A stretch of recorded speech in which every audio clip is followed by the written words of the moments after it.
ಭಾಗವಹಿಸಲು ಇವತ್ತು ಒಬ್ಬ ತಜ್ಞ ವೈದ್ಯರು ಬಂದಿದ್ದಾರೆ. ಅವರೇ ಡಾಕ್ಟರ್ ಸಂಧ್ಯಾ ಮೇಡಮ್ ಇದ್ದಾರೆ. ಡಾಕ್ಟರ್ ಸಂಧ್ಯಾ ಮೇಡಮ್ ಅವರು ನಮ್ಮ ಜಿಮ್ಸ್ ಇದೆಯಲ್ಲ, ಈ ಜಿಮ್ಸ್ ಆಸ್ಪತ್ರೆಯಲ್ಲಿ ಮಕ್ಕಳ ವಿಭಾಗದಲ್ಲಿ ತಜ್ಞ ವೈದ್ಯರಾಗಿ ಸೇವೆ ಸಲ್ಲಿಸ್ತಾ ಇದ್ದಾರೆ. NICU ಅಂತ ಕರೀತಾರೆ. ಆ NICU ಮಕ್ಕಳ ವಿಭಾಗದ NICU ನಮ್ಮ ಸರ್ಕಾರಿ ಆಸ್ಪತ್ರೆ ಜಿಮ್ಸ್ ಅಂತ ಏನು ಇದೆ, ಆ ಜಿಮ್ಸಲ್ಲಿ ಇವರು NICU ಘಟಕದಲ್ಲಿ ತಜ್ಞ ವೈದ್ಯರಾಗಿ, ಅದು ಮಕ್ಕಳ ವಿಭಾಗಕ್ಕೆ ಸಂಬಂಧಪಡುತ್ತೆ, ಅಲ್ಲಿ ತಜ್ಞ ವೈದ್ಯರಾಗಿ ಸೇವೆ ಸಲ್ಲಿಸ್ತಾ ಇದ್ದಾರೆ. ಡಾಕ್ಟರ್ ಸಂಧ್ಯಾ ಮೇಡಮ್ ಅವರು ಅಂತರ್ವಾಣಿಗೆ ಆಗಮಿಸಿರುವುದು ಬಹಳ ಸಂತೋಷದ ವಿಷಯವಿದೆ. ಶ್ರೋತೃಗಳೆಲ್ಲರ ಪರವಾಗಿ ಡಾಕ್ಟರ್ ಸಂಧ್ಯಾ ಮೇಡಮ್ ಅವರಿಗೆ ನಮಸ್ಕಾರಗಳು, ಸ್ವಾಗತ. ನಮಸ್ಕಾರ ಮೇಡಮ್ ಅವರು. Thank you sir. ಎಲ್ಲರಿಗೂ ನಮಸ್ಕಾರ. ಮೇಡಮ್, ಈಗ ಈ ಅಂತರ್ವಾಣಿ ಸಮುದಾಯ ರೇಡಿಯೋ ಕೇಂದ್ರಕ್ಕೆ ತಾವು ಮೊದಲ ಬಾರಿಗೆ ಆಗಮಿಸಿದ್ದೀರಾ. ಹೇಗೆ ಅನಿಸ್ತಾ ಇದೆ ತಮಗೆ? ತುಂಬ ಖುಷಿ ಆಗ್ತಾ ಇದೆ ಸರ್. ಈ ಪ್ರೋಗ್ರಾಮ್ ಕೂಡ ತುಂಬ ಚೆನ್ನಾಗಿದೆ. ಲೋಕಲ್ ಆಗಿ ಇರೋ ಡಾಕ್ಟರ್ಸ್ ಆಗಲಿ ಅಥವಾ ಮೆಂಬರ್ಸನ್ನು ನೀವು ಕರೆದು ಇಂಟರ್ವ್ಯೂ ಮಾಡಿ ನಾಲೆಡ್ಜ್ ಎಲ್ಲರಿಗೂ ಕೊಡ್ತಾ ಇದ್ದೀರಾ. ತುಂಬ ಖುಷಿ ಆಗುತ್ತೆ ಸರ್. ಇಟ್ಸ್ ಒಂದು ಒಳ್ಳೆ ಪ್ರೋಗ್ರಾಮ್, ಒಂದು ಒಳ್ಳೆ ಅಪ್ರೋಚ್. ತಾವು ವೈದ್ಯಕೀಯ ವೃತ್ತಿಯನ್ನೇ ಆರಿಸ್ಕೊಳ್ಬೇಕು ಅಂತಂದರೆ ಇದಕ್ಕೇನಾದರೂ ಬೇರೆಯವರ ಸ್ಫೂರ್ತಿ ಪ್ರೇರಣೆ ಇದೆಯಾ, ಅಥವಾ ತಾವೇ ಇಚ್ಛೆಪಟ್ಟು ಈ ವೃತ್ತಿಗೆ ಬಂದಿದ್ದ? ಹೇಗೆ? ಇಚ್ಛೆಪಟ್ಟೆ ಬಂದಿರೋದು ಸರ್. ಮುಂಚೆಯಿಂದನೂ ಡಾಕ್ಟರೇ ಆಗಬೇಕನ್ನೋ ಇಚ್ಛೆಯಿಂದನೇ ಓದಿ ಬಂದಿರೋದು. ಡಾಕ್ಟ್ರೇ ಆಗಬೇಕೆ ಅಂತ ನಿರ್ಧಾರ ಮಾಡಿದ್ದೀರಾ? ಹೌದು ಹೌದು ಸರ್. ಯಾವಾಗ ನಿರ್ಧಾರ ಆಯ್ತು? ಹೈಸ್ಕೂಲ್ ಅಂತ ಹೇಳ್ಬೋದು ಸರ್. ಅವಾಗಲೇನೆ? ಹೌದು ಸರ್. ವೈದ್ಯರೇ ಆಗ್ಬೇಕು ಅಂದ್ಕೊಂಡಿದ್ದೀರಾ? ಹೌದು ಸರ್. ಓಹೋ, ಮಕ್ಕಳ ವೈದ್ಯರೇ ಆಗ್ಬೇಕಂತಿತ್ತ ಅಥವಾ ಅದು ಹೇಗೆ? ಹೌದು, ಮಕ್ಕಳ ವೈದ್ಯರೇ ಆಗ್ಬೇಕಂತಿತ್ತು. ಅದರಲ್ಲೂ ಮತ್ತೆ ನವಜಾತ ಶಿಶು ದಲ್ಲೇನೆ ಸ್ಪೆಷಾಲಿಟಿ ಮಾಡ್ಬೇಕಂತನೂ ಇತ್ತು. ಸೊ ದೇವರ ದಯೆಯಿಂದ ಎಲ್ಲ ಅದೇ ತರ ಆಗಿದೆ ಸರ್. ತಮ್ಮ ವಿದ್ಯಾಭ್ಯಾಸ ಎಲ್ಲಿ ಆಗಿದೆ? ನಂದು MBBS ಕಿಮ್ಸ್ ಹುಬ್ಳಿ ಎಲ್ಲಾಗಿದೆ ಸರ್. ಅದಾದಮೇಲೆ MD ಮಕ್ಕಳ ವಿಭಾಗ paediatrics BJMC Pune, BJ medical college Pune. ಮತ್ತು ನವಜಾತ ಶಿಶು ವಿಭಾಗದಲ್ಲಿ ಸ್ಪೆಷಲೈಸೇಷನ್ ಏನು 3 ವರ್ಷದ್ದಿರುತ್ತೆ, ಅದು ಮಣಿಪಾಲ್ ಹಾಸ್ಪಿಟಲ್ ಬ್ಯಾಂಗ್ಳೂರಲ್ಲಾಗಿದೆ ಸರ್. ಇದು ಎಲ್ಲ ನಿಮ್ಮ ವೈದ್ಯಕೀಯ ಅಭ್ಯಾಸದ ಪ್ರಯಾಣ ಇದು? ಹೌದು ಸರ್, ಹೌದು. ಹೈಸ್ಕೂಲ್ ಎಲ್ಲ ಎಲ್ಲಾಗಿದೆ? ಹೈಸ್ಕೂಲ್ ನವೋದಯ ವಿದ್ಯಾಲಯ ಅಂತ ಸರ್, ಶಿವಮೊಗ್ಗದಲ್ಲಿ ಬರುತ್ತೆ. ಅಲ್ಲಾಗಿದೆ ಸರ್. ಅಲ್ಲಾಗಿದೆ. ಹೌದು ಸರ್. ಅಂತೂ ವೈದ್ಯರಾಗಬೇಕು ಅನ್ನುವ ನಿರ್ಧಾರವನ್ನು ಹೊತ್ತುಕೊಂಡು ಅದನ್ನು ಸಾಧನೆ ಮಾಡಿದ್ದೀರಾ. Thank you sir. ಇಲ್ಲಿ ಕಲಬುರಗಿಯಲ್ಲಿ ತಮ್ಮ ಸೇವೆ ಆಗ್ತಾ ಇದೆ. ಹೌದು ಸರ್. ಮೇಡಮ್, ಈಗ ನೇರವಾಗಿ ತಮ್ಮ ವಿಷಯಕ್ಕೆ ಬರೋಣ. ಈ ನವಜಾತ ಶಿಶು ಅಂತ ಹೇಗೆ, ಯಾರನ್ನು ಕರಿಬೇಕು, ಯಾವ ವರ್ಷದ ಶಿಶುಗಳನ್ನು ನವಜಾತ ಶಿಶುಗಳು, ಹೇಗೆ ಇದಕ್ಕೇನಾದರೂ ಒಂದು ವಯಸ್ಸಿನ ಮಿತಿ ಇದೆಯಾ, ಹೇಗೆ ಅಂತ? ಹೌದು ಸರ್. ನವಜಾತ ಶಿಶು ಅಂದರೆ ಈಗ ತಾನೇ ಹುಟ್ಟಿದ ಮಗುವಿನಿಂದ 28 ದಿನಗಳ ಒಳಗಡೆ ಇರೋ ಮಕ್ಕಳನ್ನ ನವಜಾತ ಶಿಶುಗಳು ಅಂತ ಕರೀತಾರೆ. ಅವ್ರದ್ದು ಪ್ರಾಬ್ಲಮ್ಸ್ ಅಥವಾ ಅವ್ರದ್ದು ಹೆಲ್ತ್ ಸ್ವಲ್ಪ ಡಿಫ್ರೆಂಟ್ ಆಗಿರುತ್ತೆ. ಅದಕ್ಕೋಸ್ಕರ ಇದು ಸಪ್ರೇಟ್ ಬ್ರಾಂಚ್ ಆಗಿ ಬಂದಿದೆ. ಮಕ್ಕಳ ವಿಭಾಗದಲ್ಲೇ ಇದು ಸಪ್ರೇಟ್ ಬ್ರಾಂಚ್ ಆಗಿ ಬಂದಿದೆ. ಯಾಕೆಂದರೆ ಅವ್ರಿಗೆ ಬೇಕಾಗಿರೋ ಕೇರ್ ಆಗಲಿ, ಅವ್ರಿಗೆ ನೋಡೋ ರೀತಿನೇ ಸ್ವಲ್ಪ ಡಿಫ್ರೆಂಟ್ ಆಗಿರುತ್ತೆ. ಅವ್ರ ಪ್ರಾಬ್ಲಮ್ಸೇ ಡಿಫ್ರೆಂಟ್ ಆಗಿರುತ್ತೆ. ನಾವು ಇದ್ರದ್ದು ಮುಖ್ಯತೆ ಏನು ಹೇಳ್ಬೋದು ಅಂದರೆ, ಆ ಪೀರಿಯಡಲ್ಲಿ ಮಕ್ಕಳಿಗೆ ಏನೇ ತೊಂದರೆ ಆದ್ರೂ ಅದು ಅವರು ದೊಡ್ಡವ್ರು ಆಗೋ ತನಕ ಉಳಿಯೋ ಚಾನ್ಸಸ್ ಇರುತ್ತೆ. ಸೊ ಆ ಪೀರಿಯಡಲ್ಲಿ ಕೇರ್ ತುಂಬ ಇಂಪಾರ್ಟೆಂಟ್ ಇದೆ ಸರ್. ಈಗ ತಾನೇ ಜನಿಸಿದ ಶಿಶು ಹಿಡಿದುಕೊಂಡು 28 ದಿನಗಳವರೆಗೆ ನವಜಾತ ಶಿಶು ಅಂತ ಕರೀತಾರಂತೆ, ಹೌದಲ್ಲ? ಹೌದು ಸರ್. ಬಹಳ ಒಳ್ಳೆಯ ಮಾಹಿತಿಯನ್ನು ಕೊಡ್ತಾ ಇದ್ದೀರಾ ಮೇಡಮ್. ಈಗ ತಾನೇ ಜನಿಸ್ತಾ ಇದೆ ಶಿಶು, ಒಂದು ತಾಯಿಯ ಪುಣ್ಯ ಗರ್ಭದಿಂದ ಅದು ಭೂಮಿಗೆ ಪ್ರವೇಶ ಮಾಡ್ತಾ ಇದೆ, ನಮ್ಮ ಮನುಷ್ಯ ಲೋಕಕ್ಕೆ ಬರ್ತಾ ಇದೆ. ಆವಾಗ ಏನೆಲ್ಲ ಕೇರ್ ತಗೊಳ್ಬೇಕು, ಹೇಗೆ ಇದನ್ನು? ಒಂದು ಗೈನಕಾಲಜಿಸ್ಟ್ ಅವರು ಅಸೆಸ್ ಮಾಡ್ತಾರೆ ಸರ್. ಮಗುವಿನ ಬೆಳವಣಿಗೆ ಹೇಗಿದೆ. 2 ಥರ ಜನ್ಮ ಆಗ್ಬೋದು. ಒಂದು ಸಿಸೇರಿಯನ್, ನಾರ್ಮಲ್ ಡೆಲಿವರಿ, ಅದು ಗೊತ್ತಿದೆ. ಮಕ್ಕಳ ಮೆಚೂರಿಟಿ ಪ್ರಕಾರ ನಾವು 2 ಥರ ಹೇಳ್ತೀವಿ. ಪ್ರೀ ಮೆಚೂರ್ ಅಂತ ಹೇಳ್ತೀವಿ, ಅಂದರೆ 37 ವಾರಗಳು ಕಂಪ್ಲೀಟ್ ಆಗಿಲ್ಲ ಅಂತಂದರೆ ಅವರಿಗೆ ಪ್ರೀ ಮೆಚೂರ್ ಮಕ್ಕಳು ಅಂತ ಹೇಳ್ತೀವಿ. 37ರಿಂದ 40 ವಾರಗಳ ತನಕ ಮೆಚೂರ್ ಬೇಬೀಸ್ ಅಂತ ಹೇಳ್ತೀವಿ. ನಾರ್ಮಲ್ ಗರ್ಭಧಾರಣೆ 40 ವಾರಗಳ ತನಕ ಇರುತ್ತೆ. ಸೊ ಕೆಲವು ಮಕ್ಕಳು ಕೆಲವು ಕಾರಣಗಳಿಂದ ಬೇಗನೆ ಹುಟ್ಟಬೇಕಾಗತ್ತೆ. ತಾಯಿಗೆ ಪ್ರಾಬ್ಲಮ್ ಇರ್ಬೋದು, ಅಥವಾ ಮಕ್ಕಳ ಮೆಚೂರಿಟಿ ಚೆನ್ನಾಗಿಲ್ಲದೆ ಇರ್ಬೋದು, ಅಥವಾ ಮಕ್ಕಳಿಗೆ ಏನಾದರೂ ತೊಂದರೆ ಆಗಿರ್ಬೋದು ಒಳಗಡೆ. ಸೊ ಅವ್ರ ಮಕ್ಕಳನ್ನ ಕೇರ್ ಬೇರೆ ಥರ ಆಗುತ್ತೆ. ಟರ್ಮ್ ಬೇಬೀಸ್ ಅಂದರೆ 37 ವಾರದಿಂದ 40 ವಾರಗಳ ಮಕ್ಕಳ ಬೆಳವಣಿಗೆ ಅಂದರೆ ಪ್ರಾಬ್ಲಮ್ಗಳು ಬೇರೆ ಆಗುತ್ತೆ. ಸೊ ಇದು ನಾರ್ಮಲ್ ಡೆಲಿವರಿ ಆಗಲಿ ಅಥವಾ ಸಿಸೇರಿಯನ್ ಆಗಲಿ ಹುಟ್ಟಿದ ತಕ್ಷಣ ನಾವು ನೋಡೋದಂದ್ರೆ ಮಕ್ಕಳು ಡಾಕ್ಟರು ಕಂಪಲ್ಸರಿ ಇರಲೇಬೇಕಾಗತ್ತೆ. ಯಾಕೆ ಅಂತಂದ್ರೆ ಮಕ್ಕಳು ಹುಟ್ಟಿದ ತಕ್ಷಣ ಅಳಬೇಕು, ಚೆನ್ನಾಗಿ ಅಳಬೇಕು. ಅದು ಅವ್ರದ್ದು ಮೊದಲ ಶ್ವಾಸ. ಹೊಟ್ಟೆ ಒಳಗಡೆ ಮಕ್ಕಳು ತಂತಾನೆ ಉಸಿರಾಡ್ತಾ ಇರಲ್ಲ. ಸೊ ಒಂದು ಸಲ ತಾಯಿ ಗರ್ಭದಿಂದ ಹೊರಗಡೆ ಬಂದ ತಕ್ಷಣ ಮಕ್ಕಳು ಇಂಡಿಪೆಂಡೆಂಟ್ ಆಗಿ ತಮ್ಮ ಕೆಲಸಗಳನ್ನ ಮಾಡಬೇಕಾಗತ್ತೆ. ಅದು ಸ್ಟಾರ್ಟ್ ಆಗೋದು ಉಸಿರಾಟದಿಂದ. ಸೊ ಮಕ್ಕಳು ಉಸಿರಾಡಲಿಲ್ಲ ಅಂದರೆ ತುಂಬ ತೊಂದರೆ ಆಗುತ್ತೆ. ಬಾಡಿಲಿ ಏನೇನು ಚೇಂಜಸ್ ಆಗಬೇಕು ಮಗು ಹುಟ್ಟಿದ ಮೇಲೆ, ಹಾರ್ಟಲ್ಲಿ ಕೆಲವೊಂದು ಚೇಂಜಸ್ ಆಗುತ್ತೆ, ಶ್ವಾಸಕೋಶದಲ್ಲಿ ಕೆಲವೊಂದು ಚೇಂಜಸ್ ಆಗುತ್ತೆ, ಮೆದುಳಿಗೆ ರಕ್ತ ಸಂಚಾಲನೆ ಚೆನ್ನಾಗಿ ಆಗಬೇಕಾಗತ್ತೆ, ಅದೆಲ್ಲ ಆಗಲ್ಲ. ಸೊ ಆ ಪೀರಿಯಡ್ ಗೋಲ್ಡನ್ ಮಿನಿಟ್ ಅಂತ ಹೇಳ್ತೀವಿ. ವಿತಿನ್ 1 ಮಿನಿಟ್ ನಾವು ಮಗುಗೆ ಉಸಿರು ಕೊಡಬೇಕಾಗತ್ತೆ. ಸೊ ಮಕ್ಕಳ ಡಾಕ್ಟರ್ ಅಥವಾ ನವಜಾತ ಶಿಶು ತಜ್ಞರಾಗಲಿ ಅಥವಾ ನಾರ್ಮಲ್ ಮಕ್ಕಳ ಡಾಕ್ಟರ್ಗೂ ಕೂಡ ಅದರ ಟ್ರೈನಿಂಗ್ ಇರುತ್ತೆ. ಹುಟ್ಟಿದ ತಕ್ಷಣ ಏನು ಮಾಡಬೇಕು ಅಂತ ಹೇಳೋದು. ಇದು ಪೂರ್ಣ ಮೆಚೂರಿಟಿ ಇರೋ ಮಕ್ಕಳದ್ದು ಒಂದು. ಇನ್ನೊಂದು ಪ್ರೀ ಮೆಚೂರ್ ಮಕ್ಕಳಿಗೆ ಅವರಿಗೆ ಅವರಿಗೆ ಶ್ವಾಸ ಕರೆಕ್ಟಾಗಿ ತಗೊಳ್ಳೋ ಪ್ರಾಬ್ಲಮ್ ಆಗುತ್ತೆ, ತಗೊಳ್ಳೋ ಅಷ್ಟು ಶಕ್ತಿ ಇರಲ್ಲ. ಅದಕ್ಕೋಸ್ಕರನೂ ಬೇರೆ ಥರ ಟ್ರೀಟ್ಮೆಂಟ್ ಇರುತ್ತೆ. ಅದಕ್ಕೋಸ್ಕರ ಎಲ್ಲ ಮಕ್ಕಳ ಹುಟ್ಟೋ ಸಮಯದಲ್ಲಿ ಮಕ್ಕಳ ಡಾಕ್ಟರ್ ಕಂಪಲ್ಸರಿ ಇರಲೇಬೇಕಾಗತ್ತೆ. ಬಹಳ ಒಳ್ಳೆ ಮಾತುಗಳನ್ನು ಹೇಳ್ತಾ ಇದ್ದಾರೆ. ಅನೇಕ ವೈದ್ಯರು ಹೇಳೋದೇನು ಅಂತಂದರೆ, ಆದಷ್ಟು ಆಸ್ಪತ್ರೆಯಲ್ಲಿ ಅಥವಾ ತಜ್ಞ ವೈದ್ಯರ ಉಪಸ್ಥಿತಿಯಲ್ಲಿ ಹೆರಿಗೆ ಆಗುವುದು ಒಳ್ಳೆಯದು ಅನ್ನೋದನ್ನು ಹೇಳಿದ್ದಾರೆ. ಅದು ನಿಜಕ್ಕೂ ಅಗತ್ಯ ಕೂಡ ಹೌದು. ಮೇಡಮ್ ಅವರು 2 ವಿಶೇಷ ಪಾರಿಭಾಷಿಕ ಶಬ್ದಗಳಲ್ಲಿ ಹೇಳ್ತಾ ಇದ್ದಾರೆ. ಒಂದು pre matured baby and matured baby ಅಂತ. ಅಂದರೆ ಗರ್ಭಧಾರಣೆಯ 40 ತಿಂಗಳವರೆಗೂ ಅದೊಂದು ಪೀರಿಯಡ್ ಇರುತ್ತೆ ಅಂತಾರೆ. ಅದರ ಒಳಗಾಗಿ ಅದಕ್ಕಿಂತ ಮೊದಲು ಏನಾದರೂ ಆದರೆ ಅದು ಸ್ವಲ್ಪ ಪ್ರೀ ಮೆಚ್ಯೂರ್ಡ್ ಬೇಬಿ ಅಂತ ಹೇಳ್ತಾ ಇದ್ದಾರೆ. ನವಮಾಸ ತುಂಬಬೇಕಲ್ಲ, ನವಮಾಸ ತುಂಬಿ 9ನೇ ದಿನಕ್ಕೆ ಹೆರಿಗೆ ಆಗೋದಾದರೆ ಅದು ಬಹಳ ಉತ್ತಮವಾದ್ದು ಅಂತ ಇದ್ದಾರೆ. ಮೇಡಮ್, ಈಗ ಮಗು ತಾಯಿಯ ಗರ್ಭದಿಂದ ಹೊರಗೆ ಬಂದ ಕೂಡಲೇ ಅತ್ತರೆ ಬಹಳ ಸಂತೋಷ, ಅಳಬೇಕು ಅಂತೀರಿ. ಮಗು ಯಾಕೆ ಅಳುತ್ತೆ ಮೇಡಮ್? ಅದು ಅಳುವುದು ಮಗುವಿನ ಶ್ವಾಸ ಸರ್. ಆ್ಯಕ್ಚುಲಿ ಅಳುವುದು ಅಂತ ನಾರ್ಮಲ್ ಟರ್ಮಲ್ಲಿ ಹೇಳ್ತೀವಿ. ಮಗು ಅದು ಶ್ವಾಸ ತಗೊಳ್ಳೋ ರೀತಿ ಅದು ಫಸ್ಟಲ್ಲಿ. ಯಾಕೆಂದರೆ ಶ್ವಾಸಕೋಶದಲ್ಲಿ ನೀರು ತುಂಬಿರುತ್ತೆ. ಮಗು ಜೋರಾಗಿ ಉಸಿರು ತಗೊಂಡಾಗ ಅದು ಅಳುವಿನ ಪ್ರಕಾರ ತಗೊಳುತ್ತೆ. ಸೊ ಶ್ವಾಸಕೋಶಗಳು ಎಕ್ಸ್ಪ್ಯಾಂಡ್ ಆಗುತ್ತೆ, ಅಂದರೆ ಗಾಳಿ ತುಂಬಿಕೊಳ್ಳುತ್ತೆ. ನೀರಿಂದ ಗಾಳಿ ತುಂಬ್ಕೋಬೇಕು.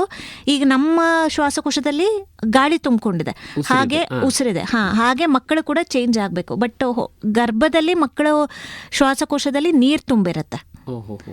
ಆ ಮಗು ಅಷ್ಟು ಜೋರಾಗಿ ಉಸಿರು ತಗೊಂಡಾಗ, ಅಂದರೆ ಅತ್ತಾಗ ಅದು ಜೋರು ಉಸಿರು.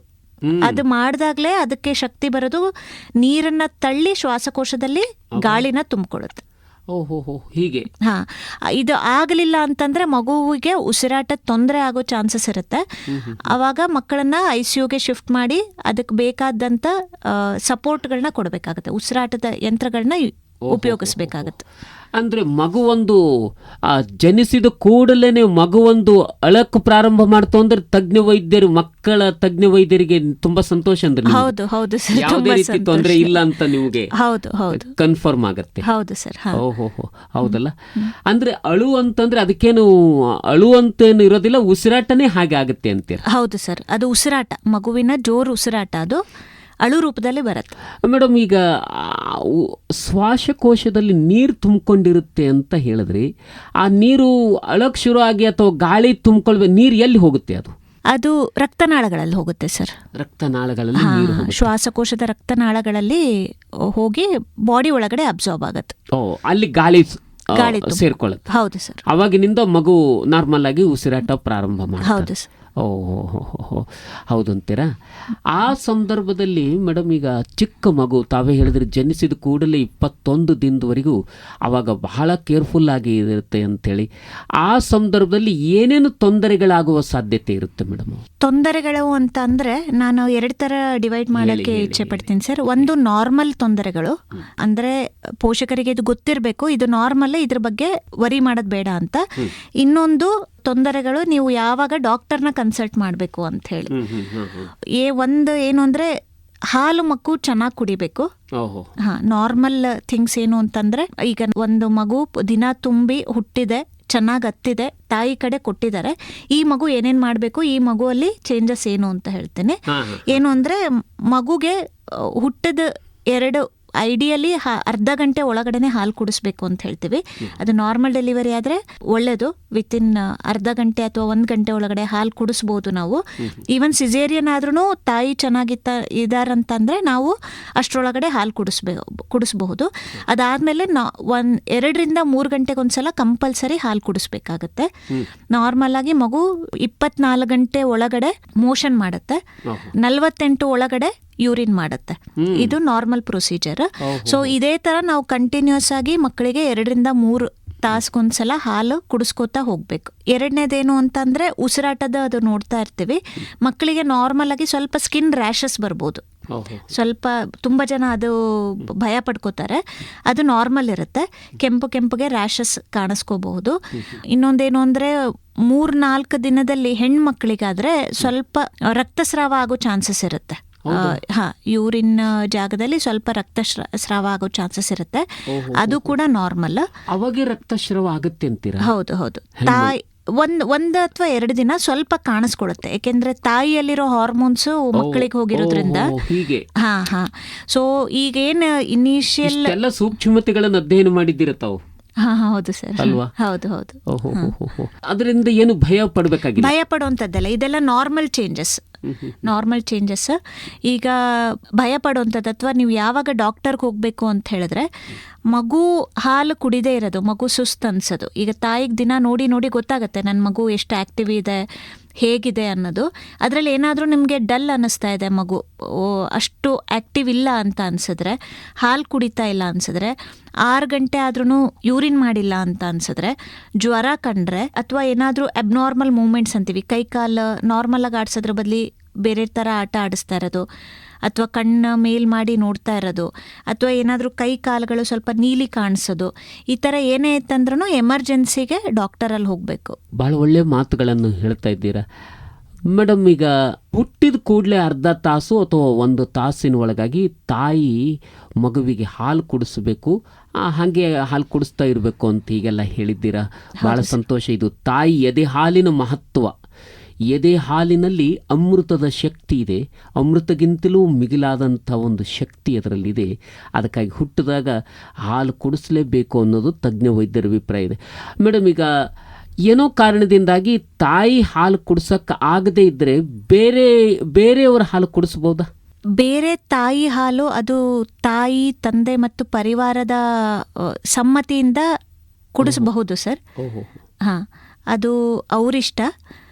ಬಟ್ ತಾಯಿ ಎದೆ ಹಾಲು ತುಂಬ ಒಳ್ಳೆಯದು. ಬೇರೆ ಮೂಲಗಳು ಇದೆ. ಈಗ ತಾಯಿ ICU ಅಲ್ಲಿದ್ರು ಅಥವಾ ಏನೋ ಕಾರಣದಿಂದ ಕುಡಿಸೋಕ್ಕಾಗಲಿಲ್ಲ ಅಂದರೆ ಎದೆ ಹಾಲನ್ನು ತೆಗೆದು ಕೂಡ ಕುಡಿಸ್ಬೋದು, ಚಮಚದಲ್ಲಿ ಕುಡಿಸ್ಬೋದು.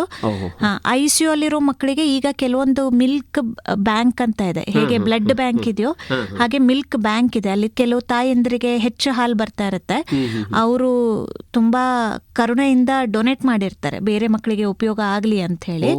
ಸೊ ಅದನ್ನು ಕೂಡ ನಾವು ಯೂಸ್ ಮಾಡ್ಕೋಬಹುದು. ಅದು ನಿಮ್ಮ ಜಿಮ್ಸ್ ಅಲ್ಲಿ ಇದೆ ಅಂತ ಕೇಳಿದ್ದೀನಿ. ಹೌದು ಸರ್, ನಮ್ಮ ಜಿಮ್ಸ್ ಅಲ್ಲಿ ಇದೆ ಸರ್.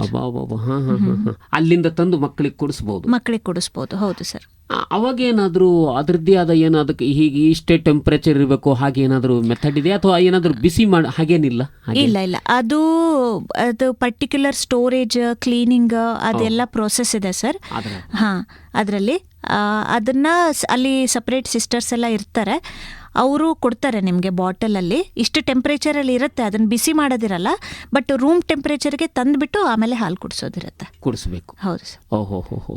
ತಾಯಿ ಹಾಲು ಕೆಲವರಂತಾರೆ ಈಗಲೇ ತಾಯಿ ಹಾಲು ಕುಡಿಸೋದು ಬೇಡ, ಅದು ಇದು ಅಂತಾರೆ. ಕುಡಿಸ್ಲೇಬೇಕಲ್ಲ ಮೇಡಮ್ ತಾಯಿ ಹಾಲೇ ಕುಡಿಸ್ಬೇಕು ಸರ್. ನೀರಾಗಲಿ, ಸಕ್ಕರೆ ನೀರಾಗಲಿ ಅಥವಾ ಜೇನುತುಪ್ಪ ಆಗಲಿ ಯಾವುದನ್ನು ಮಗುಗೆ ಬಾಯಿಗೆ 6 ತಿಂಗಳ ತನಕ ಏನೂ ಹಾಕಬಾರ್ದು. ಎದೆ ಹಾಲು ಮಾತ್ರ ಕುಡಿಸ್ಬೇಕು. ಕೇಳಿ, ತಜ್ಞ ವೈದ್ಯರು ಹೇಳ್ತಾ ಇದ್ದಾರೆ. ಡಾಕ್ಟರ್ ಸಂಧ್ಯಾ ಮೇಡಮ್ ಅವರು ಹೇಳ್ತಾ ಇದ್ದಾರೆ, 6 ತಿಂಗಳವರೆಗೂ ಮಗುವಿಗೆ ತಾಯಿಯ ಎದೆ ಹಾಲನ್ನು ಮಾತ್ರವೇ ಕುಡಿಸಬೇಕು. ಸಕ್ಕರೆ ನೀರಾಗಲಿ, ಜೇನುತುಪ್ಪ ಆಗಲಿ, ಮತ್ತೇನಾಗದ್ರೆ ಚಾಕ್ಲೇಟ್ ಆಗಲಿ ಅದೇನು ಕೊಡಬಾರ್ದು ಅಂತ ಇದ್ದಾರೆ. ಭಾಳ ಒಳ್ಳೆ ಮಾತು ಮೇಡಮ್. ಈಗ ಮಗುವಿನಲ್ಲಿ ದೃಷ್ಟಿ ಯಾವಾಗಿನಿಂದ ಬೆಳವಣಿಗೆ ಆಗುತ್ತೆ? ದೃಷ್ಟಿ ಹುಟ್ಟಿದಾಗಲೇ ಇರುತ್ತೆ ಸರ್, ಬಟ್ ಇಷ್ಟು ಕ್ಲಿಯರಾಗಿ ಮುಖಗಳನ್ನು ಕಂಡು ಹಿಡಿಯೋದಾಗಲಿ ಅಥವಾ ಯಾವುದೇ ಒಂದನ್ನು ಕಂಡು ಹಿಡಿಯೋಕ್ಕೆ ಇರಲ್ಲ. ಬರೀ ಬ್ಲ್ಯಾಕ್ ಆ್ಯಂಡ್ ವೈಟ್ ಅಥವಾ ಒಂದು ವೇಗ್ ಪಿಕ್ಚರ್ ಅಂತ ಹೇಳ್ಬೋದು. ಬಟ್ ಮಗು ತಾಯಿನ ಸ್ಮೆಲ್ಲಿಂದ ಕಂಡುಹಿಡಿಯತ್ತೆ. ತಾಯಿ ಸ್ಪರ್ಶದಿಂದ, ಸ್ಮೆಲ್ಲಿಂದ, ವಾಯ್ಸಿಂದ ಕಂಡುಹಿಡಿಯುತ್ತೆ. ಅದಕ್ಕೆ ಗೊತ್ತಾಗತ್ತೆ ತಾಯಿ ಯಾರು ಅಂತ. ಆದರೆ ಮುಖ ನೆನಪಿರಲ್ಲ, ಮುಖ ಗೊತ್ತಾಗಲ್ಲ. ಕೇವಲ ಬಿಳಿ, ಕಪ್ಪು ಆ ಥರ. ಒಂದು 2 ರಿಂದ 3 ತಿಂಗಳಲ್ಲಿ ಮಗು ನೇರವಾಗಿ ಒಂದು ಮುಖನ ನೋಡೋ ಶಕ್ತಿ ಪಡ್ಕೊಳ್ಳುತ್ತೆ. ಅಲ್ಲಿ ತನಕ ಮಗು ನೋಡತ್ತೆ ಜಸ್ಟ್ ಬ್ಲ್ಯಾಕ್ ಆ್ಯಂಡ್ ವೈಟ್ ಅಂತ ಹೇಳ್ಬೋದು. ಓಹೋ, ತಾಯಿ, ಅಣ್ಣ, ಅಕ್ಕ, ತಂಗಿ ಅಂತ ಹಿಂಗೆಲ್ಲ ಮುಖ ಗುರುತಿಸ್ಬೇಕಾದ್ರೆ 2 ರಿಂದ 3 ತಿಂಗಳು ಬೇಕು ಅಂತೀರ? ಈ ಮುಖಗಳು ಅಷ್ಟೇ ಗೊತ್ತಾಗತ್ತೆ ಸರ್, ಮುಖ ಇದೆ ಅಂತ ಗೊತ್ತಾಗತ್ತೆ. ಬಟ್ ಅದನ್ನು ನೆನ್ಪಿಟ್ಕೊಂಡು ಗುರ್ತಿಸೋಷ್ಟು ಇನ್ನೂ ಬರಲ್ಲ, ಇನ್ನೂ ಮೆಚುರಿಟಿ ಬೇಕಾಗುತ್ತೆ. 2 ರಿಂದ 3 ತಿಂಗಳಲ್ಲಿ ಅದು ಒಂದು ಮುಖನ ಕರೆಕ್ಟಾಗಿ ಈಗ ನೋಡಬಹುದು, ಏನಂತಾರೆ ರೆಕಗ್ನೈಸ್ ಮಾಡೋ ಥರ ನೋಡಬಹುದು. ಮೇಡಮ್, ಈಗ ಮಗು ಹುಟ್ಟಿದ ಕೂಡಲೇ ಕೆಲವೊಂದು ಏನೇನೋ ಕಾರಣಗಳಿಂದಾಗಿ ತಾಯಿಯಿಂದ ಮಗು ದೂರ ಇಟ್ಟಿರ್ತಾರೆ. ಹೌದು ಸರ್.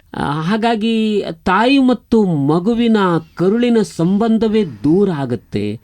ಈಗ ತಾಯಿ ಮತ್ತು ಮಗು ಬಹಳ ಸಮೀಪದಲ್ಲಿ ಇರಬೇಕು, ಅದು ಇದ್ರೇನೆ ಮಗುವಿನ ಬೆಳವಣಿಗೆ ಚೆನ್ನಾಗಾಗುತ್ತೆ, ತಾಯಿ ಅಪ್ಪುಗೆಯಲ್ಲೇ ಬೆಳಿಬೇಕು ಅನ್ನೋದು ಒಂದು ಅಭಿಪ್ರಾಯ.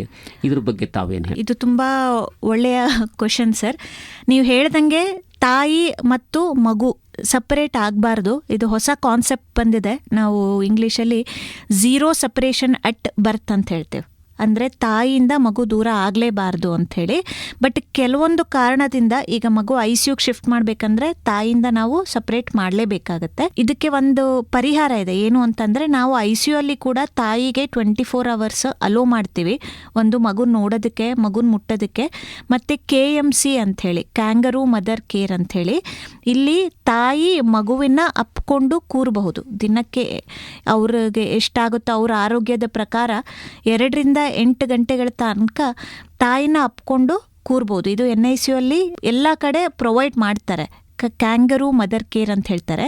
ಇದರಿಂದ ಮಗು ಮತ್ತು ತಾಯಿ ಬಾಂಡಿಂಗ್ ಚೆನ್ನಾಗಾಗತ್ತೆ, ತಾಯಿಗೆ ಹಾಲು ಚೆನ್ನಾಗಿ ಬರುತ್ತೆ, ಮಗು ಬೆಳವಣಿಗೆ ಚೆನ್ನಾಗಾಗತ್ತೆ, ಮಗುದು ಮೆದುಳಿನ ಬೆಳವಣಿಗೆ ಕೂಡ ಚೆನ್ನಾಗಾಗತ್ತೆ, ಅಟ್ಯಾಚ್ಮೆಂಟ್ ಚೆನ್ನಾಗಿರುತ್ತೆ, ಮಗುಗೆ ಸೇಫ್ ಫೀಲ್ ಆಗುತ್ತೆ. ಏಕೆಂದರೆ ಮಗುಗೆ ತಾಯಿ ಮಾತ್ರ ಗೊತ್ತು, ಬೇರೆ ನರ್ಸಸ್, ಡಾಕ್ಟರ್ಸ್ ಎಲ್ಲ ಹೊರಗಿನ ಪ್ರಪಂಚ. ಅದಕ್ಕೆ ತಾಯಿ ಬಂದು NICU ಅಲ್ಲಿ ಮಗುನ ನೋಡೋದು, ಮುಟ್ಟೋದು ಅಥವಾ ಇಟ್ಕೊಂಡು KMCಲಿ ಕೂರೋದು, ಇದರಿಂದ ಮಗುವಿಗೆ ಸೇಫ್ ಫೀಲ್ ಆಗುತ್ತೆ. ಮಗುವಿನಲ್ಲಿ ಮೆದುಳು ಯಾವಾಗ ಬೆಳವಣಿಗೆ ಆಗುತ್ತೆ ಮೇಡಮ್? ಮಗುವಿನ ಬೆಳವಣಿಗೆ ಆಲ್ಮೋಸ್ಟ್ 6 ರಿಂದ 8 ವಾರ ಹೊಟ್ಟು ಗರ್ಭಧಾರಣೆಯಿಂದ ಸ್ಟಾರ್ಟ್ ಆಗುತ್ತೆ ಸರ್. ಅಟ್ಲೀಸ್ಟ್ 37 to 40 ವೀಕ್ಸ್, 37 ರಿಂದ 40 ವಾರಗಳಲ್ಲಿ ಮಗುವಿನ ಬೆಳವಣಿಗೆ, ಸ್ಟ್ರಕ್ಚರಲ್ ಬೆಳವಣಿಗೆ ಕಂಪ್ಲೀಟ್ ಆಗುತ್ತೆ. ಬಟ್ ನಾರ್ಮಲಿ ಇದು ಕಂಟಿನ್ಯೂ ಆಗುತ್ತೆ. ಮ್ಯಾಕ್ಸಿಮಮ್ ಗ್ರೋತ್, ಮಗುವಿನ ಮೆದುಳು ಗ್ರೋತ್ 2 ವರ್ಷದ ತನಕ ಆಗುತ್ತೆ. ಅದಕ್ಕೆ 2 ವರ್ಷದ ತನಕ ಫಾಲೋ ಅಪ್ ಕೂಡ ತುಂಬ ಇಂಪಾರ್ಟೆಂಟ್. ಹಾಂ, ಹೌದು ಸರ್. ಮೇಡಮ್, ಈಗ ಮಗುವಿಗೆ ಇನ್ನೂ ಅದು ಕೂತ್ಕೊಳ್ಳೋಕ್ಕಾಗಲ್ಲ, ಇದು ಕತ್ತು ಸರಿಯಾಗಿ ಕೂತಿಲ್ಲ, ಹಾಗೆ ಹೀಗೆ ಅಂತಾರೆ. ಈ ಕತ್ತು ಇತ್ಯಾದಿ ಒಂದು ಸಾಮಾನ್ಯ ಸ್ಥಿತಿಗೆ ಬರಬೇಕು ಅಂತಂದರೆ ಎಷ್ಟು ವರ್ಷನೇ ಆಗ್ಬೋದು ಅಥವಾ ಎಷ್ಟು ತಿಂಗಳು, ಹೇಗೆ? ಇಲ್ಲ, ನಾರ್ಮಲ್ ಆಗಿ ಕತ್ತು ಹಿಡಿಯೋದು ಸ್ಟಾರ್ಟ್ ಆಗೋದು 3 ತಿಂಗಳಿಂದ 5 ತಿಂಗಳ ತನಕ ಮಗುಗೆ ಕಂಪ್ಲೀಟಾಗಿ ಕತ್ತು ಹಿಡಿಬೇಕಾಗುತ್ತೆ ಸರ್. ಇದು ಆಗಿಲ್ಲ ಅಂತಂದರೆ ಮೆದುಳಿನಲ್ಲಿ ಅನೇಕ ಕಾರಣಗಳಿದೆ. ಒಂದು ನಾ ಹೇಳ್ದಂಗೆ ಮಗು ಹತ್ತಿಲ್ಲ ಅಂತಂದರೆ ಒಂದು ಕಾರಣ ಇರುತ್ತೆ, ಬ್ರೈನ್ಗೆ, ಮೆದುಳಿಗೆ ರಕ್ತ ಸಂಚಾಲನೆ ಆಗಿಲ್ಲ ಅಂಥೇಳಿ. ಇನ್ನು ಅಥವಾ ಮೆದುಳಿನಲ್ಲೇ ಅಬ್ನಾರ್ಮಲ್ ಡೆವಲಪ್ಮೆಂಟ್ ಆಗಿತ್ತಂದ್ರೆ, ಕರೆಕ್ಟಾಗಿ ಡೆವಲಪ್ಮೆಂಟ್ ಆಗಿಲ್ಲ ಅಂತಂದರೆ, ಈ ಸ್ಟೇಜಲ್ಲಿ ಈ ಥರ ಡೆವಲಪ್ಮೆಂಟ್ ಆಗಬೇಕಂತಿರುತ್ತೆ, ಅದಾಗಿಲ್ಲ ಅಂತಂದರೆ, ಮತ್ತು ಕೆಲವೊಂದು ಜೆನೆಟಿಕ್ ಡಿಸಾರ್ಡರ್ ಅಂತ ಹೇಳ್ತೀವಿ, ಅನುವಂಶಿಕ ರೋಗಗಳು ಅಂಥೇಳಿ. ಸೊ 3 ತಿಂಗಳಲ್ಲಿ ಮಗು ಏನಾದರೂ ಕತ್ತು ಹಿಡಿಯೋಕ್ಕೆ ಸ್ಟಾರ್ಟ್ ಮಾಡಿಲ್ಲ ಅಂತಂದರೆ, ಇದೆಲ್ಲದ್ರದ್ದು ನಾವು ಚೆಕಪ್ ಮಾಡಬೇಕಾಗತ್ತೆ. ಯಾಕೆ ಹಿಡಿತಾ ಇಲ್ಲ, ಬೇರೆ ಏನಾದರೂ ಪ್ರಾಬ್ಲಮ್ ಇದೆಯಾ, ಮೆದುಳಿನಲ್ಲಿ ಅಷ್ಟೇ ಪ್ರಾಬ್ಲಮ್ ಇದೆಯಾ, ಜೆನೆಟಿಕ್ ಏನಾದರೂ ಪ್ರಾಬ್ಲಮ್ ಇದೆಯಾ ಅಂಥೇಳಿ. ಇದನ್ನೆಲ್ಲ ಬೇಗ ಕಂಡು ಹಿಡಿಯೋದ್ರಿಂದ ನಾವು ಫಿಸಿಯೋಥೆರಪಿ ಅಂತ ಕೊಡ್ಬೋದು, ಡೆವಲಪ್ಮೆಂಟಲ್ ಥೆರಪಿ ಅಂತ ಕೊಡ್ಬೋದು. ಮಗುವಿಗೆ ಎಷ್ಟು ಮ್ಯಾಕ್ಸಿಮಮ್ ಆಗುತ್ತೋ ಅಷ್ಟು ಸಪೋರ್ಟ್ ಕೊಡೋದ್ರಿಂದ ಮಗುದ ಬೆಳವಣಿಗೆ ನಾವು ಸ್ವಲ್ಪ ಇಂಪ್ರೂವ್ ಮಾಡ್ಬೋದು. ಈ ನರಗಳ ಬೆಳವಣಿಗೆ ಅದು ಹೇಗಿದೆ? ತಾವು ಮೊದಲ ಹಂತದಲ್ಲೇ ಪರೀಕ್ಷೆ ಮಾಡ್ತೀರಾ ಅಥವಾ ಅದರದ್ದೇ ತಜ್ಞ ವೈದ್ಯರು ಬಂದು ಆಗಾಗ ಪರೀಕ್ಷೆ ಮಾಡ್ತಾ ಇರ್ತಾರೆ? ಹೇಗೆ ನರಗಳೆಲ್ಲ ಸರಿಯಾಗಿ ಕೆಲಸ ಮಾಡ್ತಾ ಇದೆ, ರಕ್ತ ಸಂಚಲನ ಚೆನ್ನಾಗಿ ಆಗ್ತಾ ಇದೆ, ಕೈಕಾಲುಗಳೆಲ್ಲ ಚೆನ್ನಾಗಿ ಬೆಳವಣಿಗೆ ಆಗುತ್ತೆ ಅಂತ ಅನ್ನೋದನ್ನು ಯಾವಾಗ ಖಚಿತಪಡಿಸ್ಕೊಳ್ತೀರಾ? ಅದು ಹುಟ್ಟಿದಾಗಲೇ ಗೊತ್ತಾಗುತ್ತೆ ಸರ್. ಮಗುನ ನೋಡಿ ಮಗುದ ಹಾಲು ಹೇಗೆ ತಗೊಳ್ತಾ ಇದೆ, ಮಗುದು ಕೈಕಾಲು ಬೆಳವಣಿಗೆ ಎಲ್ಲ ಹೇಗಿದೆ ಅಂಥೇಳಿ. ಬಟ್ ಡೆಫಿನೆಟ್ಲಿ ನಾವು ಫಾಲೋ ಮಾಡ್ತೀವಿ. ನೀವು ಹೇಳ್ದಂಗೆ ಫಸ್ಟ್ ಸೈನ್ ಈಸ್ ಒಂದು ಮಗುಗೆ ಹಾಲು ತೊಗೊಳಕ್ಕೆ ಆಗದೇ ಇರೋದು ಇನಿಷಿಯಲ್ ಸೈನ್ ಆಗುತ್ತೆ. ಏಕೆಂದ್ರೆ ಅದು ಭಾಳನೇ ಬೇಸಿಕ್ ಥಿಂಗ್. ಮಗುಗೆ ಎದೆ ಹಾಲು ಎಳ್ಕೊಳ್ಳೋ ಶಕ್ತಿ ಭಾಳನೇ ಬೇಸಿಕ್ ಥಿಂಗ್. ತುಂಬ ಸಿವಿಯರ್ ಆಗಿ ಏನಾದರೂ ಮೆದುಳಿನಲ್ಲಿ ಅಥವಾ ನರಗಳಲ್ಲಿ ಪ್ರಾಬ್ಲಮ್ ಇದೆ ಅಂದರೆ ಮಗುಗೆ ಹಾಲು ತೊಗೊಳ್ಳೋ ಅಷ್ಟು ಶಕ್ತಿ ಕೂಡ ಇರಲ್ಲ. ಎರಡನೇದು, ಹಾಲು ತೊಗೊಂಡಾದ್ಮೇಲೆ ಕೆಲವೊಂದು ಕಾಯಿಲೆಗಳೆಲ್ಲ ಆಮೇಲೆ ಕೂಡ ಸ್ಟಾರ್ಟ್ ಆಗ್ಬೋದು. ಲೈಕ್ 5 ತಿಂಗಳಲ್ಲಿ ಕೆಲವರೆಲ್ಲ ಹೇಳ್ತಾರೆ 5-6 ತಿಂಗಳ ತನಕ ಚೆನ್ನಾಗಿತ್ತು, ಆಮೇಲೆ ಇದು ಪ್ರಾಬ್ಲಮ್ ಆಯಿತು ಅಂತ. ಸೊ ಆ ಥರದ ಕಾಯಿಲೆಗಳು ಕೂಡ ಇರ್ತಾರೆ. ಮೊದಲು ಡೆಫಿನೆಟ್ಲಿ ಮಕ್ಕಳ ಡಾಕ್ಟರ್ ಹತ್ರನೇ ಹೋಗಬೇಕು. ಅವರು ಅದನ್ನು ಮಗುಗೆ ನೋಡಿ ಯಾವ ಥರ ಪ್ರಾಬ್ಲಮ್ ಇದೆ ಅಂಥೇಳಿ ಆಮೇಲೆ ನರಗಳ ಡಾಕ್ಟರ್ ಹತ್ರ ಕೂಡ ಕಳಿಸ್ಕೊಡ್ತಾರೆ. ಇದು ಮುಂದಿನ ಹಂತದಲ್ಲಿ ನೀವೇನಂದ್ರೆ ಅದು ಗಮನಿಸ್ತಾ ಇರ್ತೀರಾ. ಹೌದು, ಇದು ತೊಂದರೆ ಇದೆ ಅಂತ ಮುಂದೆ ನೀವು ರೆಫರ್ ಮಾಡ್ತೀರಾ. ಹೌದು ಹೌದು ಅಲ್ವಾ? ಹೌದು ಮೇಡಮ್, ಈಗ ಹಳ್ಳಿಯಲ್ಲಿ ಮನೆಯಲ್ಲಿ ಹೆರಿಗೆ ಆದ ಕೂಡಲೇ ಅಥವಾ ಸ್ವಲ್ಪ ಹೊತ್ತಿನಲ್ಲಿ ಅದಕ್ಕೆ ಒಳ್ಳೆ ಎಣ್ಣೆ ಹಚ್ಚಿ ಕಿವಿಯಲ್ಲಿ ಅಲ್ಲಿ ಇಲ್ಲಿ ಎಣ್ಣೆ ಹಾಕಿ ಬಿಸಿ ಬಿಸಿ ಬಿಸಿ ನೀರಿನಿಂದ ಎರೆಯೋದು, ಹೀಗೆಲ್ಲ ಪದ್ಧತಿ ಇತ್ತು. ಈಗಲೂ ಕೆಲವೊಂದು ಕಡೆ ಇದೆ. ಇದು ಮಾಡಿದ್ರೆ ಒಳ್ಳೇದಾ ಅಥವಾ ಇದು ತಪ್ಪಿಸ್ಬೇಕಾ, ಹೇಗೆ? ನಾರ್ಮಲಿ 24 ಗಂಟೆಗಳ ತನಕ ಮಕ್ಕಳಿಗೆ ಟೆಂಪರೇಚರ್ ಅಡ್ಜಸ್ಟ್ ಮಾಡೋದಕ್ಕೆ ನಾವು ಬಿಡಬೇಕಾಗತ್ತೆ ಸರ್.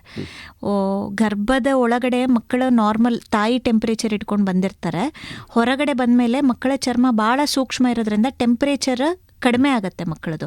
ಅದಕ್ಕೋಸ್ಕರ ನಾವು ಮಕ್ಕಳನ್ನ ಬರೀ ಬೆಚ್ಚಗಿಡಬೇಕು, ಓಪನ್ ಆಗಿ ಇಡಬಾರ್ದು. 24 ಗಂಟೆಗಳ ತನಕ ಮಕ್ಕಳಿಗೆ ಟೆಂಪರೇಚರ್ ಉಷ್ಣಾಂಶ ನಾರ್ಮಲ್ ಆಗೋದಕ್ಕೆ ಬಿಡಬೇಕು. ಅದಾದಮೇಲೆ ಎಕ್ಸ್ಪರ್ಟ್ಸ್ ಇತ್ತಂದರೆ ಅವರು ನಾರ್ಮಲ್ ಬೆಚ್ಚನೆ ನೀರಿನಿಂದ ಸ್ನಾನ ಮಾಡಿಸ್ಬೋದು. ಎಣ್ಣೆ ಎಲ್ಲ ಈಗಲೇ ಹಚ್ಚೋದು ಇರಲ್ಲ, ನಾರ್ಮಲಾಗಿ ಸ್ನಾನ ಮಾಡಿಸ್ಬೋದು. ಅಥವಾ ಆಗಲ್ಲ ಅಂತಂದರೆ ನಾವು 1 ವಾರ ತನಕ ಕೂಡ ವೆಯ್ಟ್ ಮಾಡ್ಬೋದು ಅಂತ ಹೇಳ್ತೇವೆ. ಕೇವಲ ಬಿಸಿ ನೀರಲ್ಲಿ ಮೈ ಒರೆಸ್ಕೊಂಡು ಸ್ವಚ್ಛತೆಗೋಸ್ಕರ 1 ವಾರದ ತನಕ ವೆಯ್ಟ್ ಮಾಡ್ಬೋದು. ಅದಾದಮೇಲೆ ನೀವು ಎಣ್ಣೆ ಹಚ್ಚಿ ಸ್ನಾನ ಮಾಡಿಸ್ಬೋದು.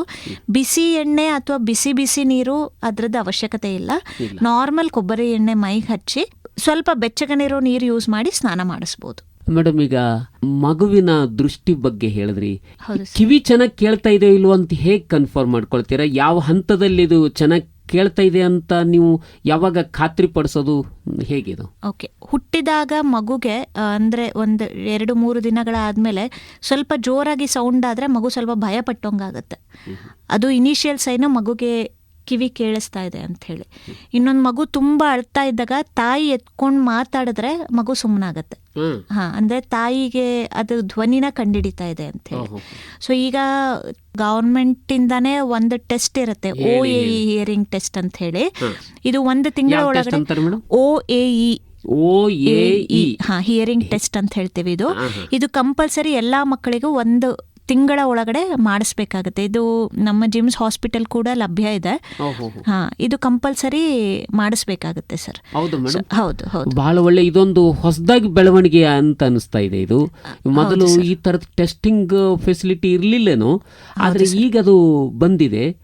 OAE ನ? ಹೌದು sir, OAE hearing test. OAE hearing test ಇದು 1 ತಿಂಗಳ ಒಳಗಾಗಿ ಮಾಡಿಸ್ಬೇಕಾ? ಹೌದು ಸರ್. ಅದರಲ್ಲಿ ಏನಾದರೂ ತೊಂದರೆ ಇತ್ತು ಅಂದರೆ ನಾವು ಮತ್ತೆ ಫರ್ದರ್ ಟೆಸ್ಟ್ ಅಥವಾ ಅದರದ್ದು ರಿಪೀಟ್ ಟೆಸ್ಟ್ ನೋಡಿ ಹೇಳ್ತೇವೆ. ನೋಡಿ, ಶ್ರೋತೃಗಳೇ ಹೇಳ್ತಾ ಇದ್ದಾರೆ ಮೇಡಮ್ ಅವರು, OAE ಹಿಯರಿಂಗ್ ಟೆಸ್ಟ್ ಅಂತ ಗೌರ್ಮೆಂಟ್ ಹಾಸ್ಪಿಟಲಲ್ಲಿ ಲಭ್ಯ ಇದೆ. ತಮ್ಮ ಹೆರಿಗೆ ಎಲ್ಲಾದರೂ ಆಗಿರ್ಬೋದು, ಅಲ್ಲೇ ಆಗದೇ ಇದ್ದರೂ ಕೂಡ ಅಲ್ಲಿ ಹೋಗಿ ಹೀಗೆ ಮಗುವಿನ ಕೇಳುವ ಶಕ್ತಿ, ಕೇಳಿಸಿಕೊಳ್ಳುವ ಶಕ್ತಿ, ಧ್ವನಿ ಗ್ರಹಿಕೆಯ ಶಕ್ತಿ ಅದು ಬೆಳೀತಾ ಇದೆಯೋ ಇಲ್ಲವೋ ಅಂತ ತಾವು ಪರೀಕ್ಷೆ ಮಾಡಿಸೋದು ಒಳ್ಳೆಯದು. ಅದು ಆಗಲೇಬೇಕು ಅಂತ ಮೇಡಮ್ ಅವರು, ತಜ್ಞ ವೈದ್ಯರು ಸಂಧ್ಯಾ ಮೇಡಮ್ ಅವರು ಹೇಳ್ತಾ ಇದ್ದಾರೆ. ಆ ಟೆಸ್ಟ್ ಆಗಲೇಬೇಕಂತೀರಾ? ಹೌದು ಸರ್. 1 ತಿಂಗಳ ಒಳಗಾಗಿ 1 ತಿಂಗಳ ತನಕ ಏನು ಕಾದು ನೋಡಬಹುದು, ಏನು ಬೆಳವಣಿಗೆ ಆಗ್ತಾ ಇದೆ ಹೇಗೆ ಅಂತ ಕಾದು ನೋಡಬಹುದು. ಹೌದು ಸರ್, ಹೌದು. ಬಹಳ ಸಂತೋಷ ಮೇಡಮ್. ಈಗ ಹೃದಯ ಯಾವಾಗಿನಿಂದ ಬೆಳವಣಿಗೆ ಆಗ್ತಾ ಇರುತ್ತೆ ಮತ್ತು ಹೃದಯ ಕಾರ್ಯ ಚೆನ್ನಾಗಿ ನಿರ್ವಹಿಸ್ತಾ ಇದೆಯೋ ಇಲ್ವೋ ಅಂತ ಯಾವಾಗ ತಿಳ್ಕೊಳ್ತೀರಾ? ಹೃದಯ ಕಾರ್ಯ ಕೂಡ 6 ವಾರ, ಮಗು ಗರ್ಭಧಾರಣೆ 6 ವಾರದಿಂದನೇ ಸ್ಟಾರ್ಟ್ ಆಗುತ್ತೆ. ನಾವು ಸ್ಕ್ಯಾನ್ಸಲ್ಲಿ ಅದರ ಬಡಿತ ಕೂಡ ನೋಡ್ಕೋಬಹುದು. 20 ವೀಕ್ಸ್ 20 ವಾರಗಳಲ್ಲಿ ಹಾರ್ಟಿನ ಟೆಸ್ಟ್ ಕೂಡ ಆಗುತ್ತೆ. ಸ್ಕ್ಯಾನ್ಸಲ್ಲಿ ಹಾರ್ಟಿನ ಸ್ಟ್ರಕ್ಚರ್ ಹೇಗಿದೆ, ಏಕೆಂದರೆ ಹೃದಯ ತುಂಬ ಇಂಪಾರ್ಟೆಂಟ್ ಆರ್ಗನ್. ಅದು ಒಳಗಡೆನೆ ಡೆವಲಪ್ಮೆಂಟ್ ಸರಿ ಆಗಿಲ್ಲ ಅಂತ ಅಂದರೆ ನೋಡಬೇಕಾಗತ್ತೆ. ಏಕೆಂದರೆ ಅದರದ್ದು ಆಪರೇಷನ್ಸ್ ಆಗಲಿ, ಮಗು ಹುಟ್ಟಿದ ಮೇಲೆ ಅದರದ್ದು ಟ್ರೀಟ್ಮೆಂಟ್ ಆಗಲಿ, ಏನಾದರೂ ದೊಡ್ಡ ಪ್ರಮಾಣದಲ್ಲಿ ಪ್ರಾಬ್ಲಮ್ ಇತ್ತು ಅಂತ ಅಂದರೆ ಅದು ಕಷ್ಟ ಆಗುತ್ತೆ. ಸೊ 20 ವಾರಗಳಲ್ಲೇ ಅದನ್ನು ಸ್ಕ್ಯಾನಿಂಗ್ ಎಲ್ಲರೂ ಆ್ಯಕ್ಚುಲಿ ಮಾಡಿಸ್ಕೋಬೇಕು. ಗರ್ಭಧಾರಣೆ ತಾಯಿಯವರು 20 ವಾರದಲ್ಲಿ ಅನಾಮಲಿ ಸ್ಕ್ಯಾನ್ ಅಂತ ಹೇಳ್ತೇವೆ. 20 ವಾರಗಳ ತನಕ ಆಲ್ಮೋಸ್ಟ್ ಎಲ್ಲ ಸ್ಟ್ರಕ್ಚರ್ಸು ಬಾಡಿಯಲ್ಲಿ ಡೆವಲಪ್ ಆಗಿರುತ್ತೆ, ಎಲ್ಲ ಅಂಗಾಂಗಗಳು ಡೆವಲಪ್ ಆಗಿರುತ್ತೆ. ಸೊ ಆ ಟೈಮಲ್ಲಿ ಒಂದು ಸ್ಕ್ಯಾನ್ ಮಾಡ್ತೀವಿ. ಮೆದುಳು ಹೇಗಿದೆ, ಕಿಡ್ನಿಗಳು ಹೇಗಿದೆ, ಹೃದಯ ಹೇಗಿದೆ, ಕೈಕಾಲುಗಳು ಹೇಗಿದೆ, ಏನೇ ಹೊರಗಿನ ಅಬ್ನಾರ್ಮಲಿಟಿಗಳಿದ್ರೆ ಎಲ್ಲದನ್ನು ನಾವು ಕಂಡುಹಿಡಿಬೋದು. ಅದರಲ್ಲಿ ನಮಗೆ ಗೊತ್ತಾಗತ್ತೆ ಮಗುದು ಹಾರ್ಟ್ ಹೇಗಿದೆ ಅಂಥೇಳಿ. ಬಟ್ ಯೂಶಲಿ ಆ ಟೈಮಲ್ಲಿ ನಾರ್ಮಲ್ ಇತ್ತಂದರೆ ಹುಟ್ಟಿದ ಮೇಲೂ ನಾರ್ಮಲ್ ಇರೋ ಚಾನ್ಸಸ್ 90% ಇರುತ್ತೆ. ಅದರಲ್ಲಿ ಏನಾದರೂ ತೊಂದರೆ ಕಂಡು ಬಂದ್ರೂ ಅದು ರೇಡಿಯಾಲಜಿ ಡಾಕ್ಟರ್ಸ್ ಇರ್ತಾರೆ, ಸಪ್ರೇಟ್ ಡಾಕ್ಟರ್ಸ್ ಇರ್ತಾರೆ, ರಿಪೀಟ್ ಸ್ಕ್ಯಾನ್ಸ್ ಅಂತ ಹೇಳ್ತಾರೆ, ಮತ್ತೊಂದು ಸಲ ಚೆಕ್ ಮಾಡಿ ಹೇಳ್ತಾರೆ. ಮತ್ತೇನು 2D ಎಕೋ ಅಂತ ನಾವು ಹೊರಗಡೆ ಮಾಡ್ತೀವಿ, ಅದನ್ನು ಗರ್ಭದಲ್ಲೇ ಮಾಡೋ ಅವಕಾಶಗಳು ಕೂಡ ಈಗಿದೆ. ಫೀಟಲ್ ಎಕೋ ಅಂತ ಹೇಳ್ತೀವಿ ಅದನ್ನು. ಸೊ ಗರ್ಭಿಣಿಯವರು ಗೈನಕಾಲಜಿಸ್ಟ್ ಹತ್ರ ಕರೆಕ್ಟ್ ಫಾಲೋ ಅಪ್ ಮಾಡ್ತಾ ಇದ್ರಂದರೆ ಅವರೆಲ್ಲ ಇದನ್ನೆಲ್ಲ ಮಾಡಿಕೊಂಡು ನಮಗೆ ಡೆಲಿವರಿ ಟೈಮಲ್ಲಿ ಎಲ್ಲ ಕರೆಕ್ಟಾಗಿ ಗೊತ್ತಿರುತ್ತೆ, ಈ ಮಗುಗೆ ಏನು ತೊಂದರೆ ಇದೆ, ಏನು ತೊಂದರೆ ಇಲ್ಲ, ಏನು ಎಕ್ಸ್ಪೆಕ್ಟ್ ಮಾಡ್ಬೋದು ಅಂಥೇಳಿ. ಹುಟ್ಟಿದ ಮೇಲೆ ಹಾರ್ಟ್ ಚೆನ್ನಾಗಿ ಕೆಲಸ ಮಾಡ್ತಾ ಇದೆಯೋ ಇಲ್ಲೋ ಅಂತ ನಾವು ಹಾರ್ಟ್ ಬೀಟ್ ಚೆಕ್ ಮಾಡಿ ಗೊತ್ತಾಗುತ್ತೆ ಸರ್. ಇನ್ನೊಂದು 24 ಗಂಟೆಯಲ್ಲಿ ನಾವು ಒಂದು ಪಲ್ಸ್ ಆಕ್ಸಿಮೆಟ್ರಿ ಟೆಸ್ಟ್ ಅಂತ ಮಾಡ್ತೀವಿ. ಅಂದರೆ ಮಗುವಿನ ರಕ್ತದಲ್ಲಿ ಆಕ್ಸಿಜನ್ನ ಅಂಶ ಎಷ್ಟಿದೆ ಅಂತ ನಮಗೆ ಗೊತ್ತಾಗುತ್ತೆ. ಅದನ್ನು ಟೆಸ್ಟ್ ಮಾಡಿದ್ರೂ ನಮಗೆ ಗೊತ್ತಾಗುತ್ತೆ ಮೇಜರ್ ಪ್ರಾಬ್ಲಮ್ ಏನೂ ಇಲ್ಲ ಅಂಥೇಳಿ.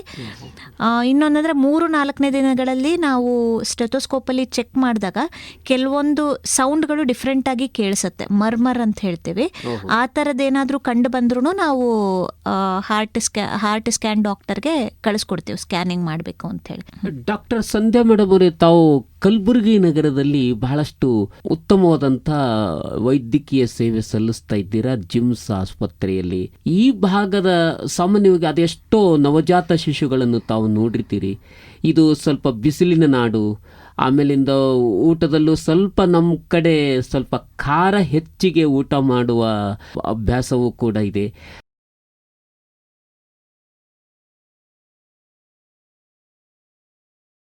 ಸಾಮಾನ್ಯವಾಗಿ ಈ ಭಾಗದ ಮಕ್ಕಳ ಜನನವಾದ ಕೂಡಲೇ ಅವರಿಗೆ ಏನು ಸಮಸ್ಯೆಗಳು ಇವೆ ಅಂತ ತಾವು ಏನಾದರೂ ಆ ರೀತಿ ವಿಶೇಷವಾದ ಸಮಸ್ಯೆಗಳೇನಾದರೂ ಇರ್ತಾವ ಈ ಭಾಗದಲ್ಲಿ? ಹೌದು ಸರ್. ಏನು ಅಂತಂದರೆ ಬೇಸಿಗೆ ಕಾಲದಲ್ಲಿ ಇಲ್ಲಿನ ಮಕ್ಕಳು ಕೆಲವು ಡಿಹೈಡ್ರೇಷನ್ ಅಂತ ಹೇಳ್ತೀವಿ, ಅಂದರೆ ಮಗುವಿನಲ್ಲಿ ನೀರಿನ ಅಂಶ ಕಡಿಮೆ ಆಗೋ ಚಾನ್ಸಸ್ ಜಾಸ್ತಿ ಇದೆ ಇಲ್ಲಿ, ಎಸ್ಪೆಷಲಿ ಬೇಸಿಗೆ ಕಾಲದಲ್ಲಿ. ಇಲ್ಲಿನ ಟೆಂಪರೇಚರಿಗೆ ಅಂದರೆ ನಾವು ತುಂಬ ಜನ ಮಕ್ಕಳನ್ನ ನೋಡ್ತೀವಿ, ಮೈಯಲ್ಲಿ ನೀರು ಕಡಿಮೆ ಆಯ್ತಂದ್ರೆ ತೂಕ ಕಡಿಮೆ ಆಗುತ್ತೆ, ಜಾಂಡೀಸ್ ಜಾಸ್ತಿ ಆಗುತ್ತೆ, ಮತ್ತೆ ಕಿಡ್ನಿ ಪ್ರಾಬ್ಲಮ್ ಆಗುತ್ತೆ. ಅಂದರೆ ಯೂರಿನ್ ಬರದೇ ಇದ್ದಾಗ ಕಿಡ್ನಿಗೆ ತೊಂದರೆ ಆಗೋ ಚಾನ್ಸಸ್ ಇರುತ್ತೆ, ಅದರದ್ದು ರಕ್ತ ಸಂಚಲನೆ ಸರಿಯಾಗಿ. ಅದು ಸಿವಿಯರ್ ಫಾರ್ಮಲ್ಲಿ ಆಯಿತು ಅಂದರೆ ಡೆಫಿನೆಟ್ಲಿ ಪ್ರಾಬ್ಲಮ್ ಆಗುತ್ತೆ, ಮತ್ತು ಬೇರೆ ಟ್ರೀಟ್ಮೆಂಟ್ ಎಲ್ಲ ಕೊಡಬೇಕಾಗತ್ತೆ. ಅದು ಸ್ವಲ್ಪ ಇಲ್ಲಿ ಜಾಸ್ತಿ ಕಂಡ್ಕೊಂಬರುತ್ತೆ.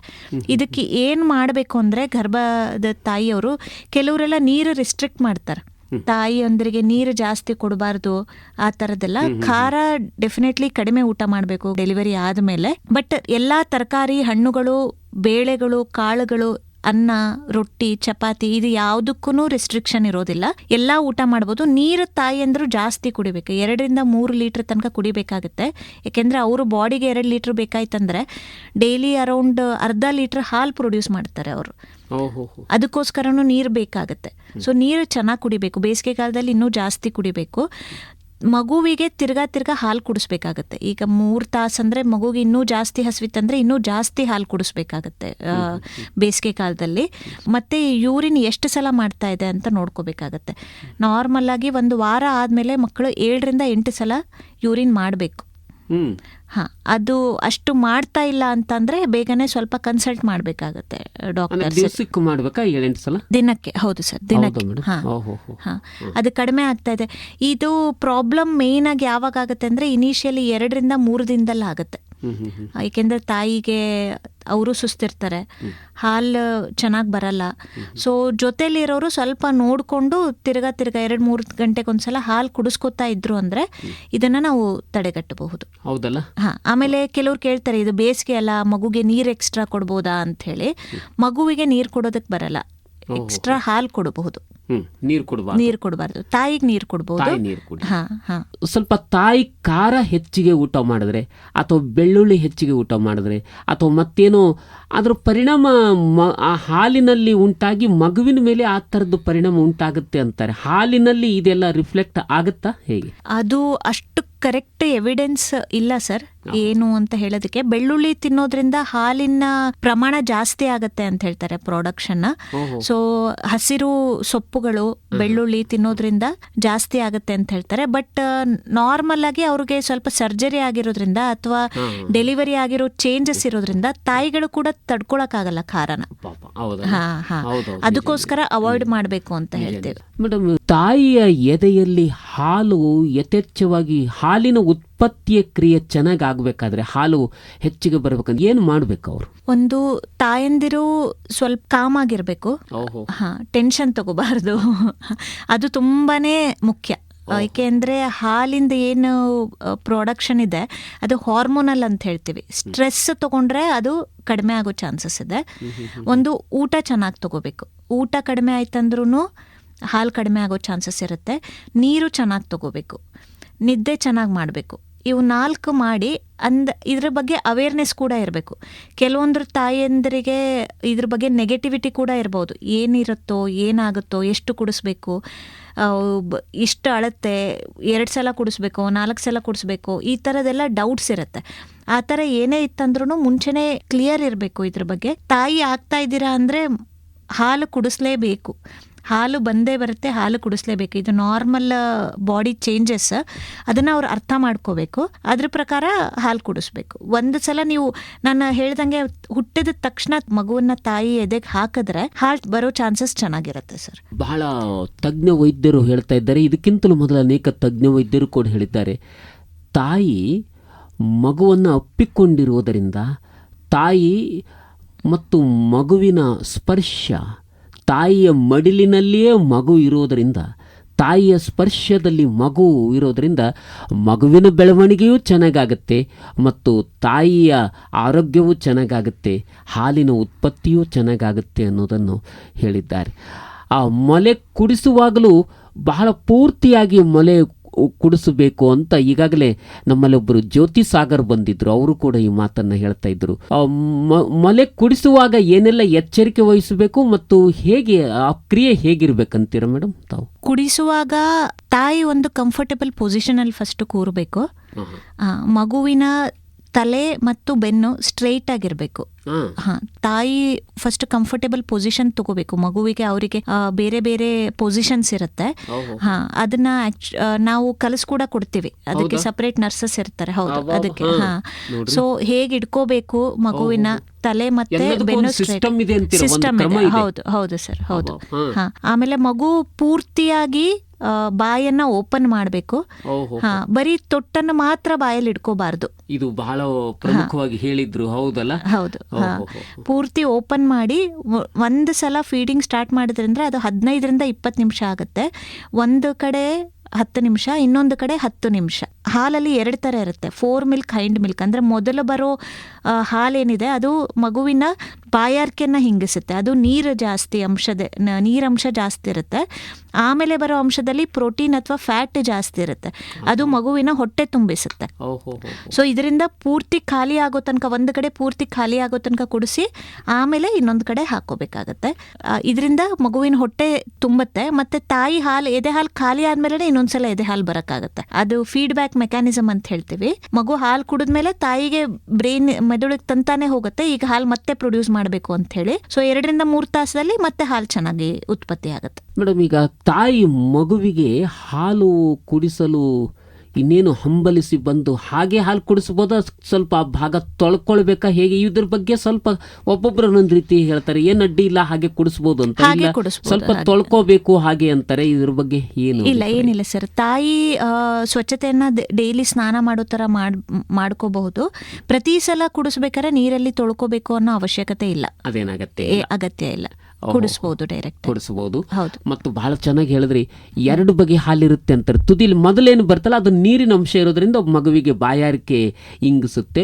ಮತ್ತು ನಂತರದ ಏನು ಹಾಲಿನ ಹನಿಗಳು ಬರ್ತಾ ಇರ್ತಾವಲ್ಲ ಅದರಲ್ಲಿ ಪ್ರೋಟೀನ್ ಅಂಶ ಇದೆ, ಆಮೇಲಿಂದ ಸತ್ವ ಇರುತ್ತೆ, ಮಗುವಿನ ಆರೋಗ್ಯಕ್ಕೆ ಅದು ಬಹಳ ಒಳ್ಳೆಯದು ಅಂತ ಹೇಳಿ. ಮೇಡಮ್, ಈಗ ಮೊದಲ ತೊಟ್ಟು ಏನಿದೆ, ತಾಯಿ ಆದ ಕೂಡಲೇ ಮೊದಲ ತೊಟ್ಟು ಅದು ಅಷ್ಟು ಒಳ್ಳೆಯದಲ್ಲ, ಅದನ್ನು ಚೆಲ್ಲಬೇಕು, ವೇಸ್ಟ್ ಮಾಡಬೇಕು, ಹಾಗೆ ಕೆಲವು ಈ ತಪ್ಪು ತಿಳುವಳಿಕೆ ಇದೆ. ಇದ್ರ ಬಗ್ಗೆ ತಾವೇನಂತೀರ? ಅದು ತುಂಬ ಪೌಷ್ಟಿಕ ಸರ್. ಮೊದಲನೇ ಹಾಲು ಕೊಲೆಸ್ಟ್ರಮ್ ಅಂತ ಹೇಳ್ತೀವಿ, ಅದು ಅಮೃತನೇ. ಅದು ತುಂಬಾ ಇಂಪಾರ್ಟೆಂಟ್. ಅದು ಮಗು ಕಂಪಲ್ಸರಿ ಕೊಡಲೇಬೇಕು. ಈವನ್ ಹನಿಗಳಾಗಲಿ, ಕೆಲವ್ರು ಹೇಳ್ತಾರೆ ಹನಿ ಅಷ್ಟೇ ಬರ್ತಾ ಇದೆ. ಅದೇ ಅಷ್ಟು ಸಾಕಾಗತ್ತೆ. ನೇಚರ್ ಹೇಗೆ ಕ್ರಿಯೇಟ್ ಮಾಡಿದೆ ಅಂದರೆ ನಮಗಿಂತ ಚೆನ್ನಾಗಿ ಗೊತ್ತು ಈ ಮಗುಗೆ ಯಾವ ಟೈಮಲ್ಲಿ ಏನು ಬೇಕು, 1 ದಿನಕ್ಕೆ ಏನು ಬೇಕು, 2ನೇ ದಿನಕ್ಕೆ. ಈಗ ಇದಿರೋದು ನಾವು ಕಂಡ್ಕೋತಾ ಇದ್ದೀವಿ, ಬಟ್ ಇದು ನಾವು ಎಲ್ಲ ಬರೋದಕ್ಕಿಂತ ಮುಂಚೆನೇ ನೇಚರ್ ಆ ಥರನ ಸೃಷ್ಟಿಸಿದೆ. ಸೊ ಅದು ಹುಟ್ಟಿದ ತಕ್ಷಣ ಇದೇ ಬೇಕು ಅಂತ ಗೊತ್ತು ಅದಕ್ಕೆ.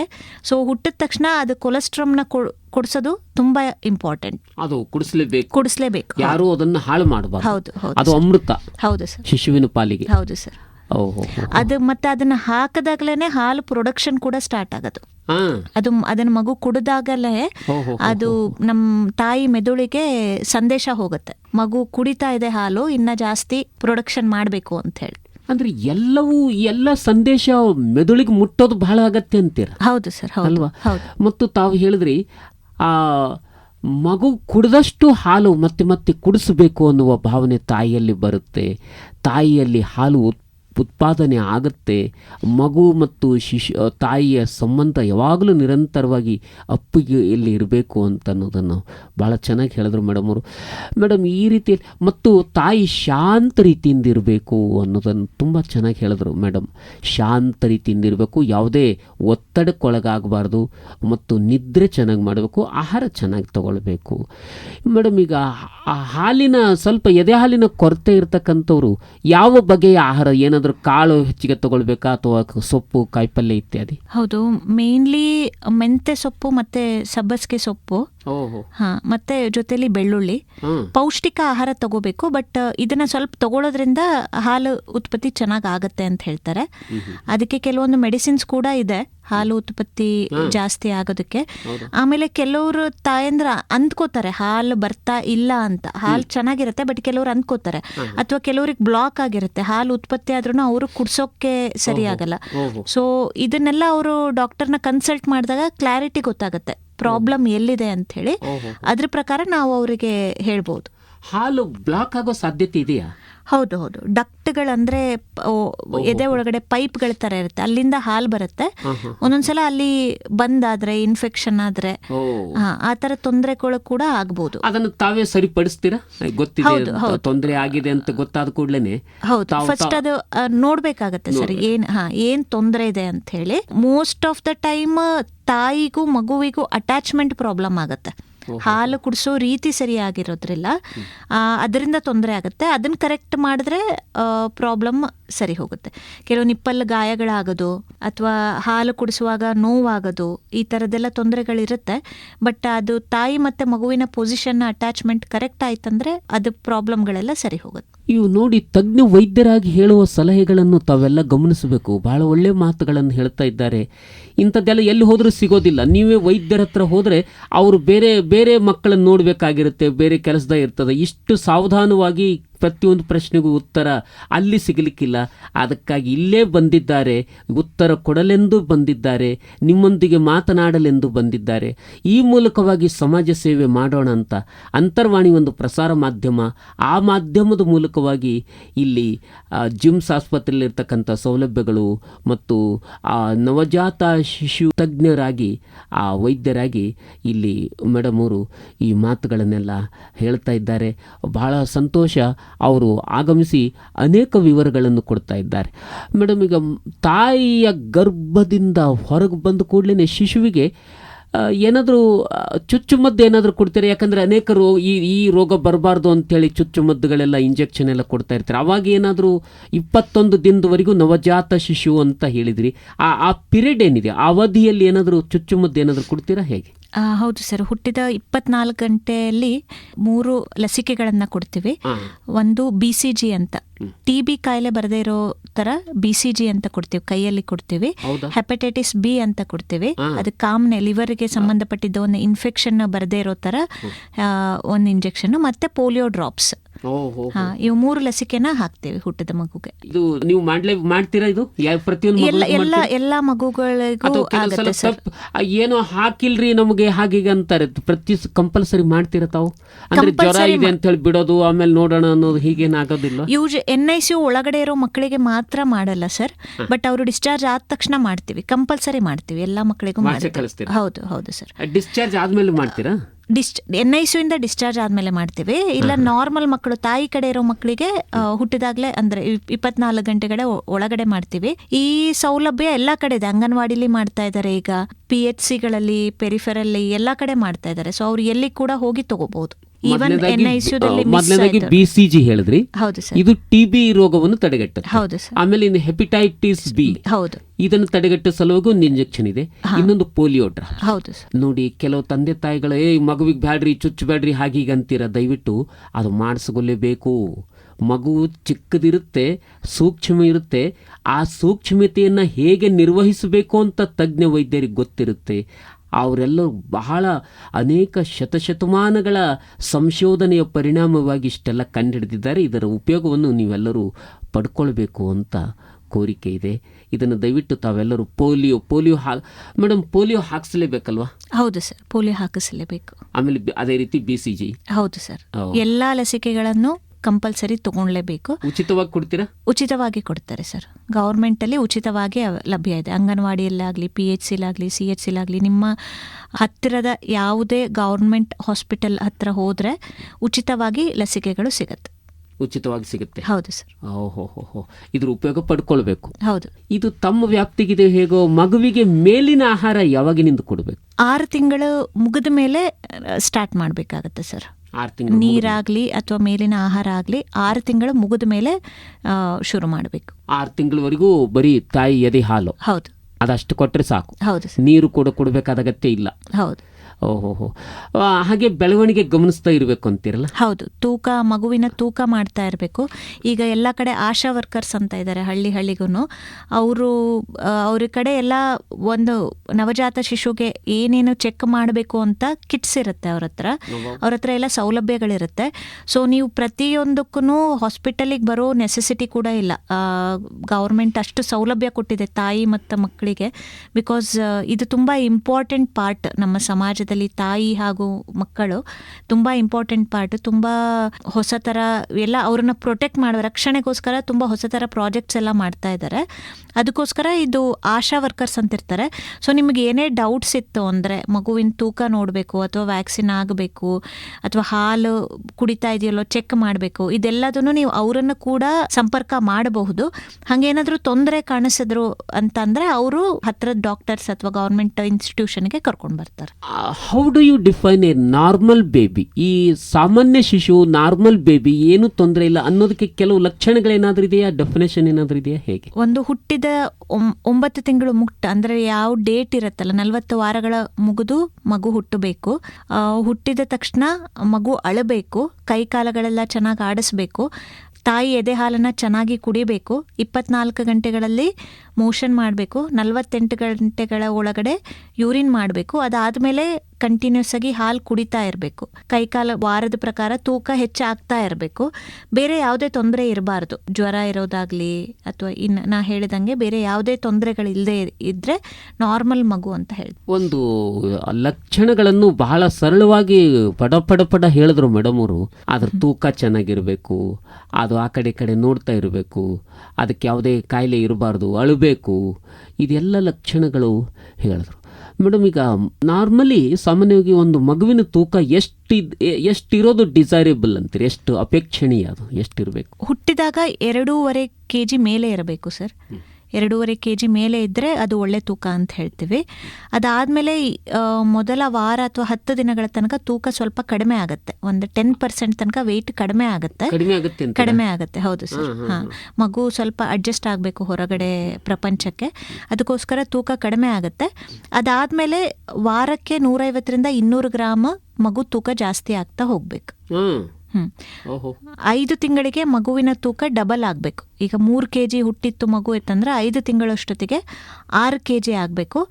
1 ವರ್ಷದಷ್ಟೊತ್ತಿಗೆ 9ರಿಂದ 10 kg ಆಗಬೇಕು. ಹೌದು, ಇದು ನಾರ್ಮಲ್ ಬೆಳವಣಿಗೆ ಅಂತ ಹೇಳ್ತೇವೆ. ಎಷ್ಟು ತೂಕ ಇರಲೇಬೇಕು ಅಂತೀರಾ? 2.5 ಇರಬೇಕಾ, 2 kg ಇರಬೇಕಾ? ಎಷ್ಟು 2.5 ಮೇಲೆ ಇದ್ರೆ ಅದು ಅಬ್ನಾರ್ಮಲ್? ಇಲ್ಲ, ಅಬ್ನಾರ್ಮಲ್ ಅಂತ ಹೇಳಲ್ಲ, ಅದಕ್ಕೆ ಲೋ ಬರ್ತ್ ವೆಯ್ಟ್ ಅಂತ ಹೇಳ್ತೀವಿ. ಕಡಿಮೆ ತೂಕ, ಕಡಿಮೆ ತೂಕದ ಮಗು ಅಂತ. ಅವ್ರ ಮೇಲೆ ನಾವು ಸ್ವಲ್ಪ ಹಾಲಿನ ವಿಷಯದಲ್ಲಾಗಲಿ ನಾವು ಸ್ವಲ್ಪ ಎಕ್ಸ್ಟ್ರಾ ಕಾಳಜಿ ಕೊಡಬೇಕಾಗತ್ತೆ.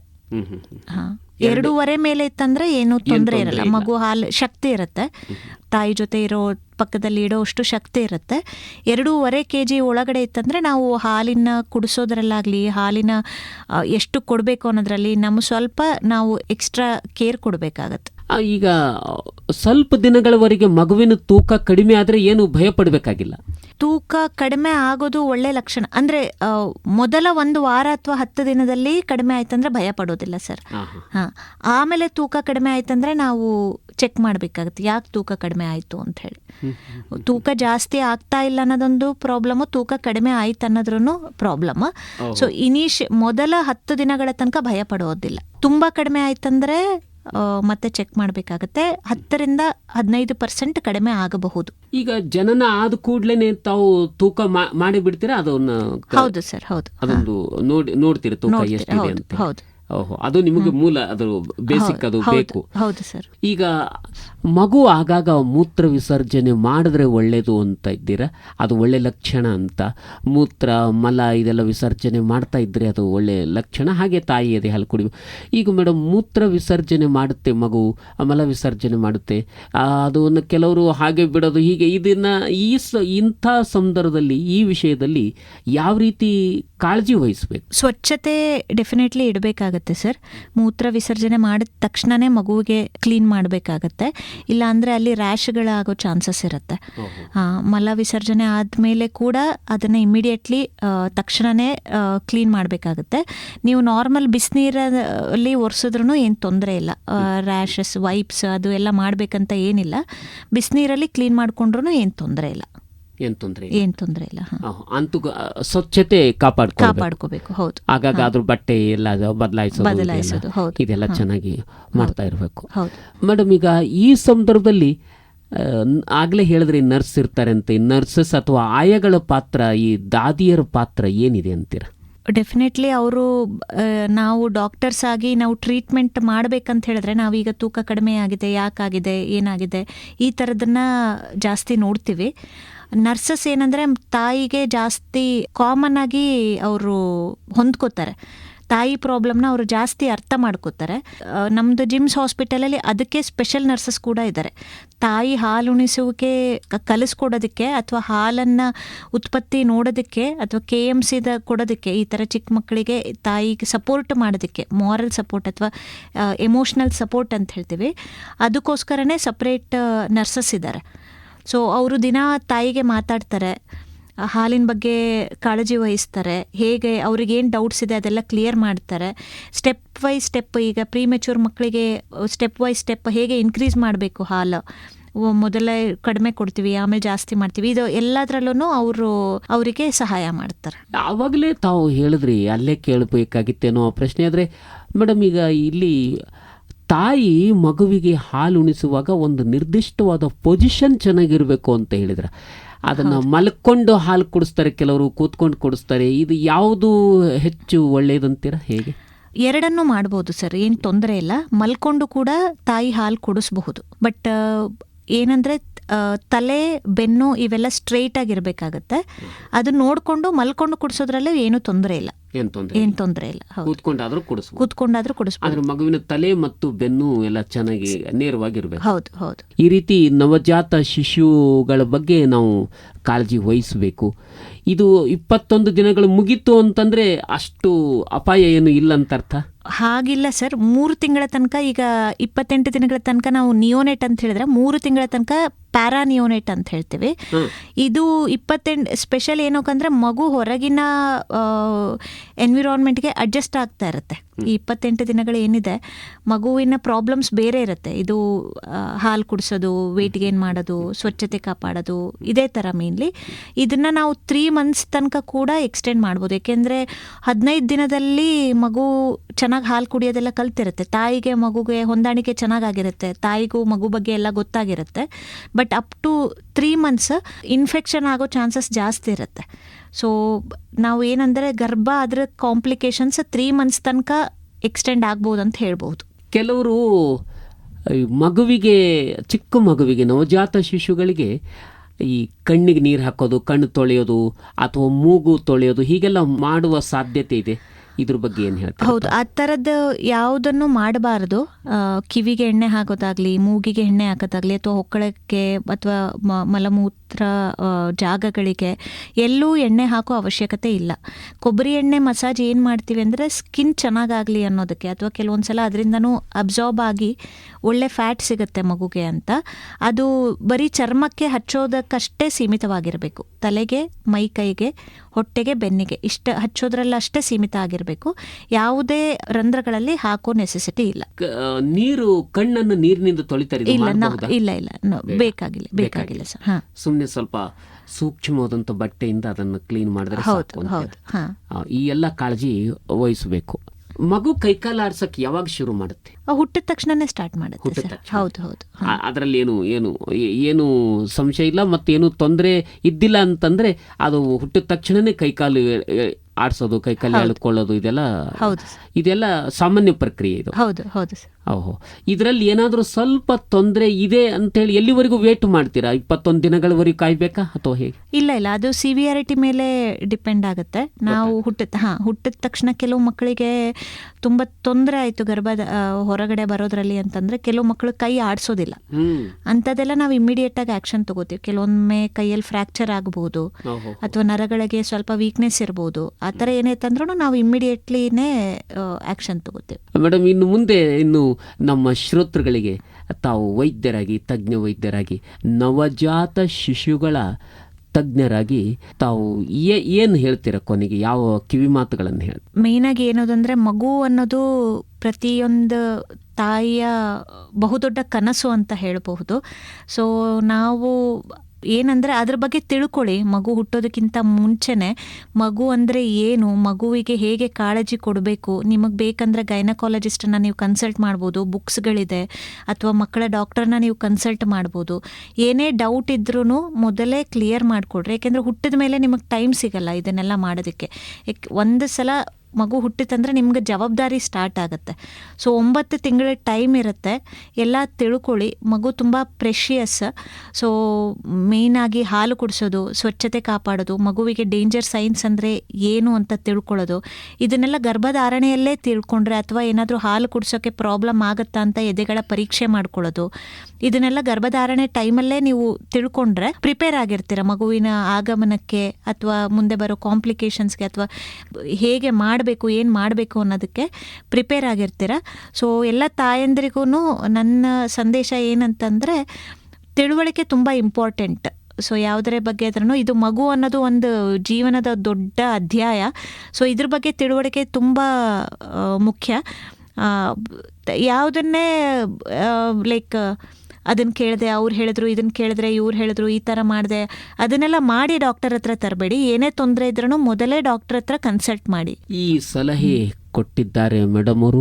ಬಹಳ ಒಳ್ಳೆ ಮಾತು ಹೇಳಿದ್ರು. ಕೊನೆಗೆ ತಾಯಿ ಗರ್ಭ ಧರಿಸಿದಾಗಿನಿಂದ 9 ತಿಂಗಳು 9 ದಿನಗಳು ತುಂಬುವವರೆಗೂ ಒಂದು ಜೀವ ಸೃಷ್ಟಿಯ ಪ್ರಕ್ರಿಯೆಯೊಂದು ನಡೆದಿರ್ತದೆ.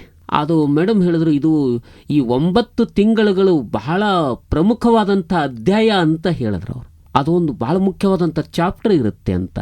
ಆ ಅಧ್ಯಾಯವನ್ನು ತಾವು ಬಹಳ ಸೂಕ್ಷ್ಮತೆಯಿಂದ ಅಧ್ಯಯನ ಮಾಡಬೇಕು, ತಾವೇ ಸ್ವಾಧ್ಯಯನ ಮಾಡಬೇಕು.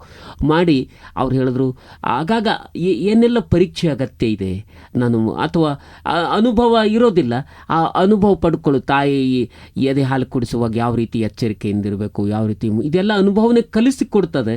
ಸ್ವ ಅನುಭವ ಇದಕ್ಕೆ ಬೇಕು. ಕೆಲವೊಮ್ಮೆ ಬಲ್ಲವರಿಂದ ಕಲಿತು ಕೆಲವೊಮ್ಮೆ ಶಾಸ್ತ್ರಗಳೆಂದೋದುತಂ, ಕೆಲವೊಮ್ಮೆ ಸಜ್ಜನರ ಸಂಗದಿಂದರಿಯಲ್ ಸರ್ವಜ್ಞನಪ್ಪಂ ನರಂ ಹರಹರ ಶ್ರೀ ಚನ್ನ ಸೋಮೇಶ್ವರ ಅಂತ.